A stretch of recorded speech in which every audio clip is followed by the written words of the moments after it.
was doing master's degree in English as well. When we talk about British Romantic literature, let me begin with a little bit background of what do we understand by, Romantic literature. And before talking about Romantic literature, let me give you an overview of, how it got originated. So when I'm talking about an overview, I'm reminded of Romantic revival period, and the preceding age, which is known as neoclassical age.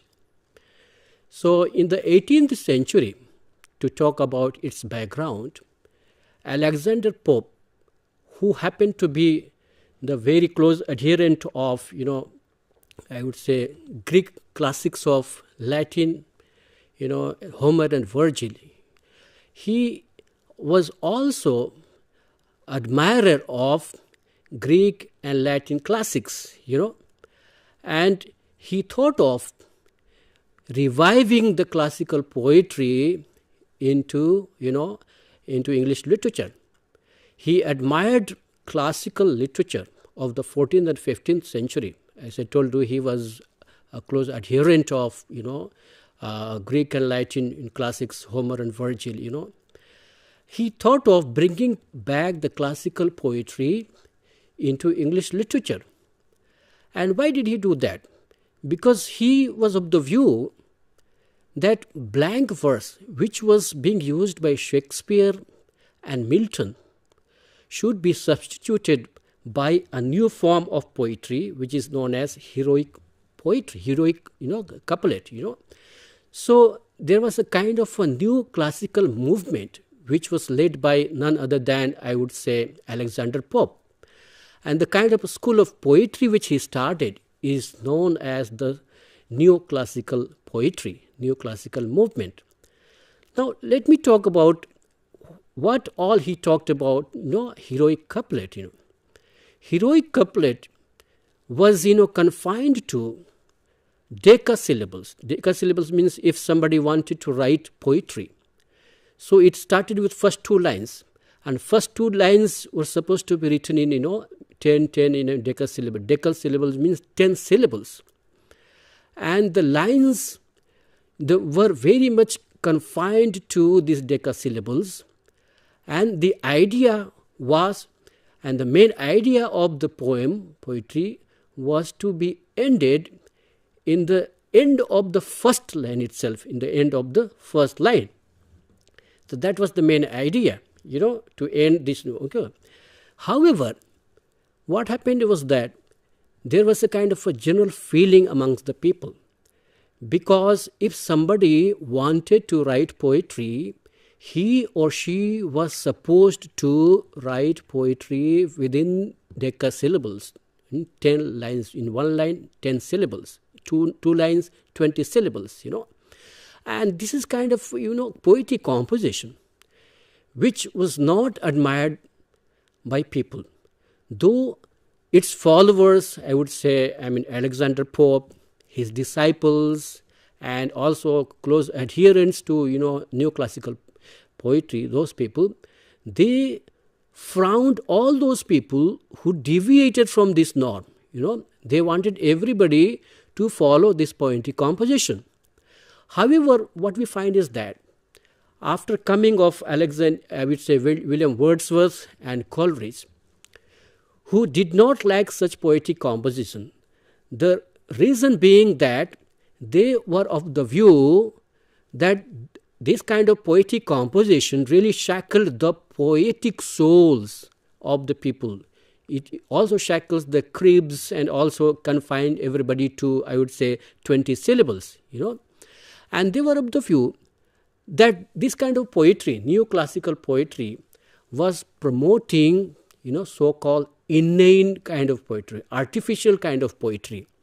Because there was a deliberate attempt to produce poetry, in these 20 syllables. So if somebody wanted to produce anything, suppose of his own, he wanted to produce his ideas, imaginations, all they had to be confined to 20 syllables line. So therefore, Wordsworth and Coleridge, they really rejected this kind of poetic composition. And they were of the view that imagination and emotion, which happened to be the watchwords for the romantic poetry, were being substituted by two other elements known as intellect and reason. So he thought, in romanticism what happens that your imagination has to come forward.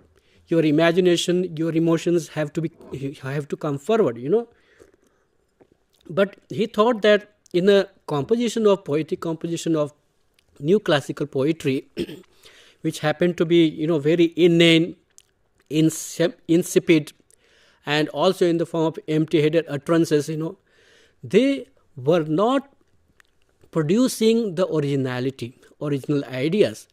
And romanticism was opposed to, therefore, classicism. Because classicism, when we talk about classicism, it was also confined to, certain forms of, expressions which were known as, sharpened sensibilities, heightened imaginative feelings also, which were very, very important. And romanticism firmly was based on two kinds of elements. One is emotion and the other one, imagination. And these two elements were very important. And that is why Wordsworth and Coleridge, they were of the view that since neoclassical poetry is missing these two elements, emotion and imagination, they cannot produce the original ideas, And you will find many examples. A poet like, you have Coleridge, who was endowed with the gift of, having heightened sensibilities, sharpened sensibilities and poetic imaginations and also. He takes the readers to the medieval age and also a new world of beauty and new world of imagination. And that world was made up of, strangeness. I would say strangeness, So Coleridge, he takes the readers into a new world of existence, which is full of imagination, a world of strangeness. So a sense of wonder is being added to the romantic element. And you have poems like, if you have gone through Coleridge's poems, Christabel or even Kubla Khan, they take the readers to the bygone days, all the old ages, and they introduce to us beauty and strangeness. These two elements are very, very important, no? So strangeness and beauty, they happen to be the feature of romantic poetry. And the very essence of, I would say, the romanticism is the combination of strangeness added to beauty. And you'll find it while reading about the characteristics of romantic poetry, that one of the even critics, says, no, strangeness added to beauty. That means two elements are brought together. Strangeness and beauty are combined together to produce its effect, So we have a poet like, obviously, Coleridge, talking about Christabel, talking about, also Kubla Khan also, where he takes the readers into a world of strangeness, where readers find a kind of a peace and solace, and they feel as if they are living into a different kind of worldliness, which is different from the world of existence, this physical world which people live into. So therefore, we need to understand that romanticism stands for a kind of, I would say, freedom and liberty. These were the watchwords, which were used for romantic poetry. Freedom and liberty, okay? From what? From the shackles of neoclassical poetic composition. So freedom and liberty, I'll be talking about its social background, also historical background, as to how romantic poetry was hugely impacted by French Revolution also. So romanticism, is a kind of an ism, where we know about freedom, liberty, and romanticism is also known as, liberalism in literature, okay? So when we talk about liberalism, then you have, your wonder and delight. They become elements, and we also have emotional, exuberance and enthusiasm. They become the features of romantic poetry. So, liberalism, when we talk about liberalism, what happened earlier was in the new classical poetry, poets were confined to producing, artificial life. And if they wanted to produce something, if they wanted to produce their own imaginations, their ideas, they were confined to artificial poetic composition, which was known as heroic couplet, which was propagated by none other than neoclassical poetry, school of poetry. But romantic poets, they felt that this kind of poetic composition was not enough for everybody to produce his ideas and imaginations, So therefore, liberalism is coming into forefront in the Romantic age when we talk about this. And these new classical poets, they are also known as pseudo-classical poets, Why? Because they insisted upon close adherence to order and logic, close adherence to sanity and reason, tranquility and passionlessness, And however, Wordsworth and Coleridge, they did not like that kind of poetry, where focus was on order and logic, sanity and reason, tranquility and passionlessness, So they have both done, very good thing in beginning a new era of poetry, okay? And, reviving, Elizabethan poetry, and hence it is known as, I would say, a Romantic age, Romantic yoga. So when we talk about revival, there is a revival of new kind of feeling, new kind of emotion, new kind of thoughts in people's lives, in poets' lives also, So there is a revival, and it must be very clear to all of you that Romanticism was opposed to classicism, opposed to new classical poetry, new classical movement, Let me now talk about a little bit Romantic epistemology. When we talk about Romantic elements, I'll be talking about features of Romanticism later on. But before coming to that, let me talk about Romantic epistemology. What do we understand mean Romantic epistemology? Epistemology means knowledge, when we talk about it. So epistemology of Romantic is based on a kind of a expressive theory of art, okay?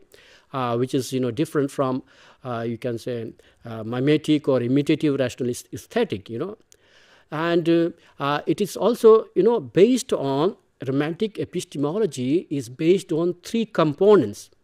First is the active projective view of the human self, human mind. Second is the distrust of reason. And third one, individualism, okay? Now, let me explain to you what we understand by mimetic rationalistic, imitative rationalistic, aesthetic.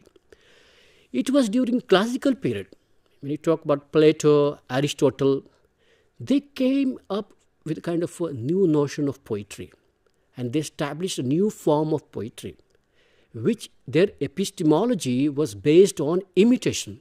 That is why their poetic composition, their epistemology is known as imitative rationalistic aesthetic, which was based on imitation. And they focused on imitation and rationalism. Okay. On the other hand, when we talk about Romantic epistemology, which has three important components, okay? One is, as I told you, active projective view of the mind, So when we talk about active projective view, what do we understand by active projective view of the mind? That means that our mind is very active. Our mind is not passive. If we want to think something, it will come spontaneously. Okay, that is why Wordsworth, he talks about poetry is a spontaneous overflow of powerful feelings. It is coming from the mind. Why? Because mind is active, not passive. In the classical age or new classical period, mind was passive. And they were talking about imitation, they were talking about rationalism. So on the other hand, Romanticism talks about, active mind of the self. Distrust of reason, individualism. Distrust of reason means you don't believe much in reason, okay? Reasoning, okay? Yeah, I'm reminded of, a couplet, where they're talking about reason, science, and the true wit is nature to advantage dressed, what oft was thought but never so well expressed.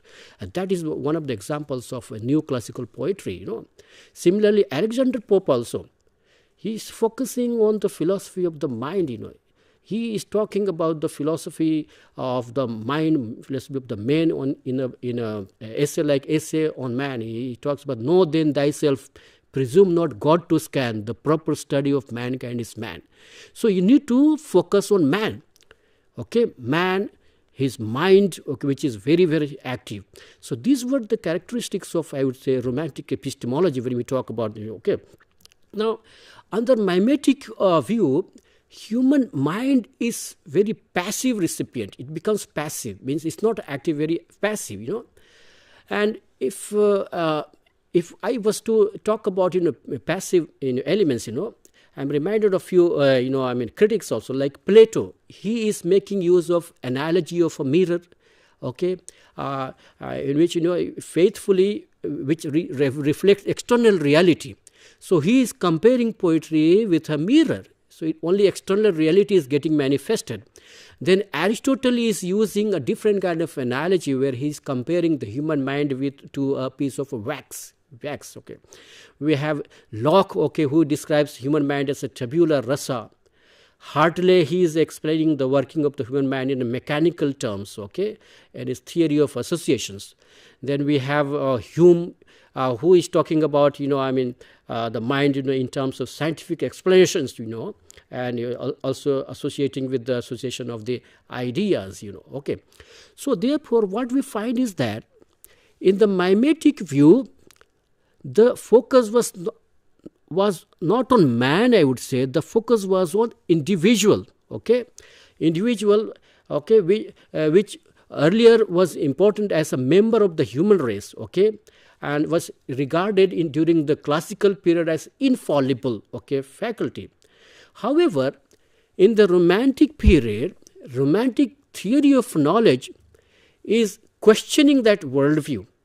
And romanticists, romantic poets, they say that human mind is not passive but active, So therefore, activism becomes very, very important, And it is not the general really which is most valuable, but that which is individual and particular, And William Blake rightly says, to generalize is to be an idiot, to particularize is the lone distinction of merit, So these were the characteristics of, romanticism. When you talk about, while comparing classicism, we find that romanticism is much more focusing on individualism, individual freedom. Mind is active; it's not passive. Now, while talking about romanticism, there have been several definitions of romanticism also. And when we try to go into the history of romantic poetry, romantic poetry, it dates back to the age of Shakespeare, okay, who had a romantic approach to life, okay. Shakespeare had a very romantic approach to life, And his sonnets, they present a chronological account of change, mood and attitude, His sonnets also demonstrate Shakespeare, okay, how Shakespeare loved the life in the same way as he loved the dark lady. So which is expression of all life, in terms of sorrows and happinesses, okay, pains and sufferings, He is presenting romantic, kind of a element in his writings. So he is well known for his sonnets, and which really describe the various forms of life, different stages of life. So when we talk about romanticism, romantic element, we must remember Shakespeare. We shouldn't forget Shakespeare. Now coming to the term, romanticism, it's a very, very confounding term, It's a vague term also, because there is no one particular definition of romanticism. There have been several definitions. And many critics have given their own opinions, focused on their own individual standpoints. So let me cite few definitions of romanticism by some important, critics. Walter Pater, he describes romanticism as strangeness added to beauty, which we have already known, I have already discussed it. Theodore Watts says renaissance of wonder. L. Abercrombie, he is defining romanticism as a withdrawal from outer experience for concentration on inner experience. R. Scott James, he says classicism is this worldliness, whereas romanticism is the other worldliness. And then we have F. L. Lucas, he is trying to connect, this Romanticism with three psychological discussions of id, ego, and superego. According to him, let me explain to you, id, ego, and superego. He says id is the primitive part, okay? Id is the prime location, okay? Ego is the self, and superego is the ideal, So F.L. Lucas, he is just giving us three psychological dimensions. And you may also know that Sigmund Freud also he gives us three models of psyche, where he's talking about id, ego, and superego. But he tried to, explain the meanings in different connotation. So F.L. Lucas is giving, and defining these three terminologies in different connotation, Now, let me briefly give you also historical background. As I told you in the beginning also, that romantic poets, they were hugely inspired by the teachings of, Rousseau, and also by French Revolution, And particularly when you talk about French Revolution, we should not forget that their slogan was, the slogan of the French Revolution was liberty, equality, and fraternity, which is a very, very important, Rousseau, he produced his famous social contract theory, okay, where he wrote, man is born free, yet is in chain everywhere, And that is very, very important for all of us to understand, because this idea, this quotation statement becomes a very watchword for all the romantic poets, okay, when he's saying man is born free, yet is in chain everybody, And so therefore, all the romantic poets, they were hugely influenced by Rousseau's preachings, Now let me come to the aesthetic aspects of Romanticism, which can be classified into three parts: emotion, imagination, and vision, And when we talk about emotion, let me come back to Wordsworth, When we talk about emotion, Wordsworth, he is defining poetry while talking about emotion also. He says, that, poetry is spontaneous overflow of powerful feelings, okay, which is recollected in tranquility, okay. So he is, talking about emotions, okay, which was already situated in a state of tranquility, So poetry, spontaneous overflow of powerful feelings, okay, which takes its origin from emotions, emotions which was situated in tranquility, So therefore, Wordsworth is talking about emotions, remember that. And second aesthetic aspect of Romanticism is imagination. When we talk about imagination, Coleridge is the right person, okay, who talks about imagination, okay. He defines, imagination, okay, into three parts: primary imagination, secondary imagination, and tertiary fancy, okay. The third kind of imagination he is calling fancy, And when we talk about vision, here we have, look, Wordsworth also, who describes a child as eye among the blind, So these are very important things when we talk about, romantic period, okay, aesthetic aspects of Romanticism. So we shouldn't forget that emotion, imagination, and vision. These three are very, very important aesthetic aspects of romantic poetry. Now, let me talk about the features of romantic poetry. When we talk about features, the first feature of romanticism or romantic poetry is that romantic revival is a kind of a breakthrough. It's a kind of a revolt, okay, breaking away from the established, kind of a pseudo-classical poetic form. So that is the first characteristics of, romantic poetry, that it's a kind of a breakthrough, breaking away from the established pseudo-classical poetic norms. And then we talk about, new classical poetry, which was really based on, the accounts of a sophisticated life of the townsmen. And new classical poets, they talked about social political life in London, okay, which they portrayed in their writings. For example, let me talk about the Rape of the Lock. The Rape of the Lock, which is an excellent example of the description of city life of the lords and ladies of London, okay. So Rape of the Lock, okay. And similarly, there are other poets also who talk about the life of the townsmen, ladies and gentlemen, ladies and gentlemen of the upper classes, I mean, they talk about city life, talk about town's life, They don't talk about you can say rustic life, other things also. So it is town life which is getting portrayed in the 18th century poetry. On the other hand, when we talk about romantic literature, there is a kind of a portrayal of country life, in the revival of romantic literature. And nature's loveliness, beauty, they come to be portrayed. And the most important thing is that nature is brought back, And rustic life is also becoming very, very important, So far what happened was that, new classical poetry dealt with the aristocratic ladies, gentlemen, their ways of life, which was marked by sophistication and artificiality. Now in the romantic period, we are coming down to, green carpeted regions from velvet carpeted regions. What do we understand by this?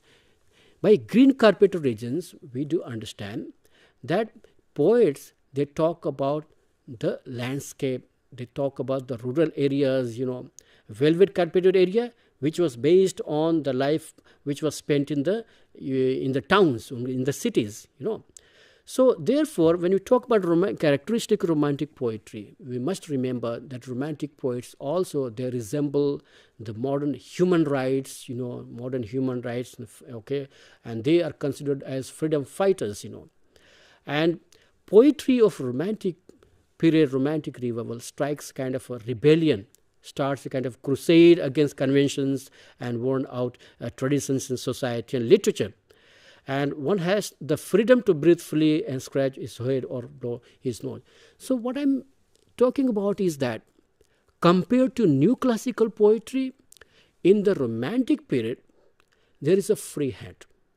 There is freedom, liberty, They are free to express their views, They are enjoying their liberty, They were highly influenced by, as I told, liberty, equality, and fraternity. They thought of coming up with their new forms of expression, So they are doing away with heroic couplet, They are not coming up with any kind of a confined form of poetry. No, they are doing away with it, And they are also trying to bring solace to the people. We have Wordsworth, who is talking about rustic people, humble and rustic people, And he's talking about style, New classical style was very artistic, Whereas in romantic style was not having any kind of particular style, So Wordsworth is coming up with his own form of poetry, one of theory, which we will be talking about in the second part, But they are all focusing, in the romantic period, there is a focus from, velvet carpeted area to green carpeted area. Velvet means we talk about town life, city life, So in the romantic period, people are talking about rustic life, villages or landscape, all this things, where they are focusing on the lay people, and they are in their poems also, they are talking about, small lay people, So they are making heroes, lay people.